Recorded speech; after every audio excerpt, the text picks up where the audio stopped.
డబ్బు, అనారోగ్యం, ఉద్యోగం, వ్యాపారం, అప్పులతో బాధపడుతున్నారా? మీకోసమే లాంచ్ యువర్ ఫ్యూచర్ ప్రోగ్రామ్.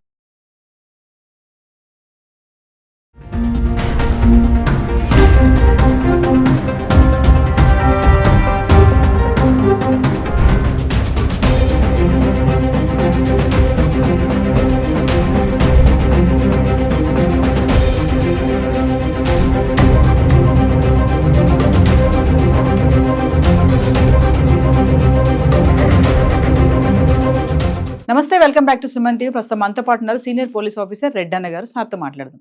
నమస్తే సార్. నమస్కారం అండి. సార్, ఈ అహ్మదాబాద్ ప్లేన్ క్రాష్ మరి అప్డేట్ ఏంటంటే, వెనుక భాగంలో ఒక ఎయిర్ హాస్టెస్ డెడ్ బాడీ గుర్తించామని చెప్పేసి ఎన్ఎస్జీ వాళ్ళు చెప్తున్నారు. అక్కడ డిఎన్ఏ టెస్టులు చేయడం కానీ ఇదంతా కూడా బీజే మెడికల్ కాలేజ్లోనే జరుగుతుంది. ఒక్కసారి దాని గురించి మాట్లాడుకుంటే. ముఖ్యంగా డెడ్ బాడీలు గుర్తించడానికి ఒక్కొక్క భాగాన్ని ఒక్కొక్క ఇన్వెస్టిగేషన్ ఏజెన్సీ స్పెషల్గా చూస్తుంది. తోక భాగం ఎక్కడైతే బిల్డింగ్లో ఇరుక్కుపోయిందో దాన్ని నేషనల్ సెక్యూరిటీ గార్డ్స్ వాళ్ళు చూస్తున్నారు. ఇంతవరకు ఆ లోపలికి ఎవరు పోలే, ప్రవేశించాలి, అంత కింద పడిపోయి ఉంటారులే అనుకున్నారు. ఇవాళ ఉదయం దాని గురించి లోపలికి వెళ్ళడానికి ప్రయత్నం చేసి చూస్తే అక్కడ ఒక ఎయిర్ హోస్టెస్ డెడ్ బాడీ పడుంది. సో దాన్ని బయటికి తీశారు. అదేవిధంగా ఇన్వెస్టిగేషన్స్ నేషనల్ సెక్యూరిటీ గార్డ్స్ ఎవరైతే ఉన్నారో వాళ్ళకి సంబంధించినటువంటి ఏరియాల్లో ఏమేమైతే ఉన్నాయో బ్లాక్ బాక్స్, కాక్పీట్లోకి సంబంధించిన వాళ్ళు వేరేటి చూస్తున్నారు. ఇట్లాంటివన్నీ వీళ్ళు సెక్యూర్ చేస్తున్నారు. ఇంకా ఏమిటంటే వెనకాల కూడా ఏదైనా డివైజెస్ ఉన్నాయా, ఏమైనా దొరుకుతాయా అని ఇంకా ఇప్పుడు ప్రయత్నం చేస్తున్నారు. ఇంకా ఏమేమి దొరుకుతాయనేది వాళ్ళు క్షుణ్ణంగా పరిశీలిస్తున్నారు.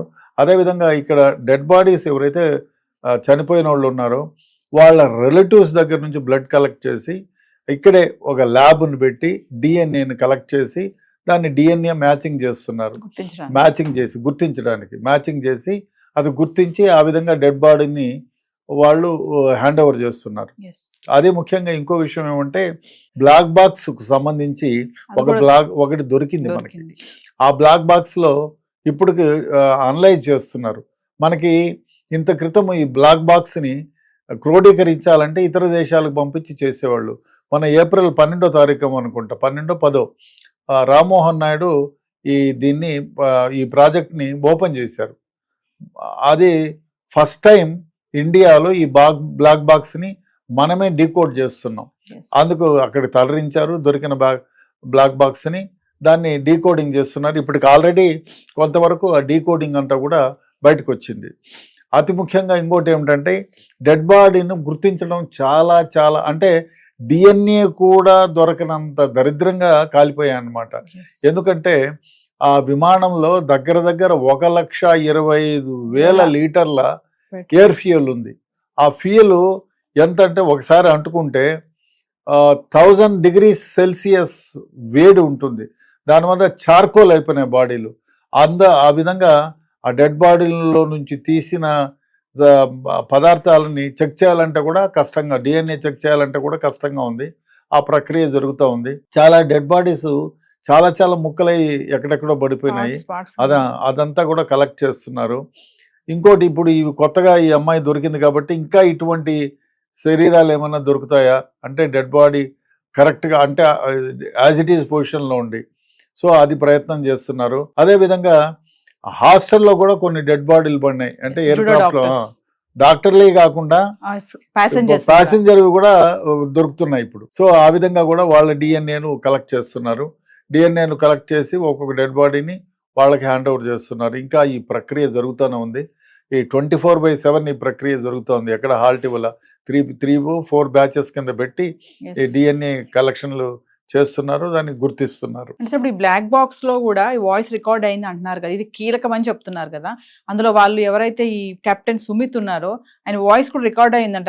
అంటే మేము పడిపోతున్నాము, ఇక అయిపోయింది, ఇందులో ఫ్యూల్ అయిపోయిందా, పడిపోతున్నాం, డేంజర్ లో ఉన్నాం, మేడే అని చెప్పడము. ఇప్పుడు ఏమంటే మేడే అనేది ఒక సంకేతం. అంటే వెన్ యు ఆర్ నాట్ అంటే మీరు ఏ కమ్యూనికేషన్ చేసే వ్యవస్థలు పనిచేయవు, ఇంకా మేము అంటే ఎమర్జెన్సీలో ఉన్నాము, మా ఎయిర్ క్రాఫ్ట్ నాశనం అయిపోతుంది, కింద పడిపోతుంది అని చెప్పడానికి ముందు మేడే మేడే అని 3 సార్లు చెప్తారు. అంటే వీఆర్ కొలాప్సింగ్ అని. సో అది 3 సార్లు చెప్పినారు. అదే కాకుండా పానిక్ గా 5 సెకండ్ల పాటు వాళ్ళు రికార్డింగ్ అయింది, భయపడింది కూడా. రికార్డ్ మేము వీఆర్ క్రాషింగ్ డౌన్. ఇంకా దరిద్రమైన వ్యవహారం ఏమంటే ఇది టేక్ ఆఫ్, దీనికి అనేక కారణాలు చెప్తున్నారు ఎందుకు పడిపోయింది అనే దానికి. బట్ ఒకటేమంటే టేక్ ఆఫ్ అవ్వంగానే కొన్ని నిమిషాలు, కొన్ని సెకండ్లు టేక్ ఆఫ్ అయ్యి 625 అని కొంతమంది అంటారు, 800 వరకు పోయింది. కానీ ఆ రేంజ్కి, అంటే ఆ ఎయిర్ క్రాఫ్ట్ ఆ రేంజ్లో కాదు పోవాల్సింది, 2050కి పోవాలా. ఆ టైంలో అది పోలేదు. అంటే ఈ విమానంలో ఒకటి, విమానము ప్రిపేర్ అన్నా కాకుండా అయి ఉండాలా, విమానంలో లోపం అన్నా అయి ఉండాలా అనేది విశ్లేషిస్తున్నారు. DGCA, ఆ తర్వాత డైరెక్టర్ జనరల్ ఎయిర్ సేఫ్టీ వాళ్ళు అందరూ కూడా ఇన్వెస్టిగేషన్ చేస్తున్నారు. ఇప్పుడు అన్నీ కూడా కలెక్ట్ చేస్తున్నారు. కలెక్ట్ చేసిన తర్వాత ఇంజన్ని, అది Rolls Royce engine, one of the best engines, 1000 capacity ఉండే రోల్స్ రాయిస్ 2 ఇంజన్లు, డ్యూయల్ ఇంజన్. అంటే ఒకటేమంటే ఎప్పుడు కూడా ఒకే ఇంజన్ ఫెయిల్ అవుతుంది, జనరల్గా 2 ఇంజన్లు ఎప్పుడు ఫెయిల్ కావు. ఈ బోయింగ్ 2010లో స్టార్ట్ చేశారు. అప్పటి నుంచి కొన్ని వందల ఎయిర్ బస్సులు ప్రపంచం అంతా అమ్మారు. దీన్ని అందరూ కూడా ముందుబడి ఎందుకు కొంటున్నారు అంటే ఈ ఎయిర్ బస్ని, దానికి అనేక కారణాలు ఉన్నాయి. ఒకటి, అందంగా కనపడుతుంది, అట్రాక్టివ్గా ఉంది. అదే కాకుండా ఈ ఎయిర్ బస్ తయారీలో వాడే మెటల్ ఏదైతే ఉందో అది వెరీ లైట్ మెటల్. ఆ లైట్ మెటల్ వల్ల వెయిట్ చాలా వరకు హాఫ్ ది వెయిట్ తగ్గిపోతుంది. దానివల్ల ఈ రోల్స్ రాయ్ ఇంజన్లు కూడా తక్కువ ఫ్యూయల్ని తీసుకుంటా, వెయిట్ తక్కువ ఉంది, తక్కువ ఫ్యూయల్ని తీసుకొని ఎక్కువ దూరం ప్రయాణిస్తాయి. అందువల్ల ప్రతి ఒక్కరూ కొంటున్నారు. కానీ దీన్ని ఉపయోగించిన మెటల్ వల్ల ఆ మెటల్ ఫ్లేమ్స్కి గురైతే ఒక రకమైన కార్బన్ డైఆక్సైడ్ లాంటిది ఏదో ఒకటి రిలీజ్ అవుతుంది. దానివల్ల అది పీల్చంగానే చాలా మంది స్పృహ తప్పిపోయి చనిపోతున్నారు అనేది కూడా ఒకటి ఉంది. అదే కాకుండా ఇంతవరకు ఇంత పెద్ద క్రాష్ ఎప్పుడు కాలేదు. ఇది బోయింగ్ తయారైనప్పటి నుంచి కూడా ఎప్పుడు కాలేదు. ఇది మొదటిసారి అంటున్నారు. కానీ లోపాలు చాలా ఉన్నాయి, చాలా సందర్భాల్లో ఇటువంటి లోపాలు తలెత్తినా కూడా అప్పటికప్పుడేదో దాన్ని ఇచ్చేశారని. అందువల్ల ఈ బోయింగ్ విమానాల గురించి ఇప్పుడు మన భారతదేశంలో కూడా ఒకటి ఏర్పడింది, మన దగ్గర ఉంది. ఏం చేయాలి, ఎయిర్ క్రాఫ్ట్ని గన్ డౌన్ చేయాలన్నా, రన్ డౌన్ చేయాలన్నా, ఏమీ అని నెక్స్ట్ వీడియోలో మాట్లాడుకుందాం సార్. బోయింగ్ విమానాల తయారీలో లోపాలు ఉన్నాయా అనే దానిపైన. Thank you sir.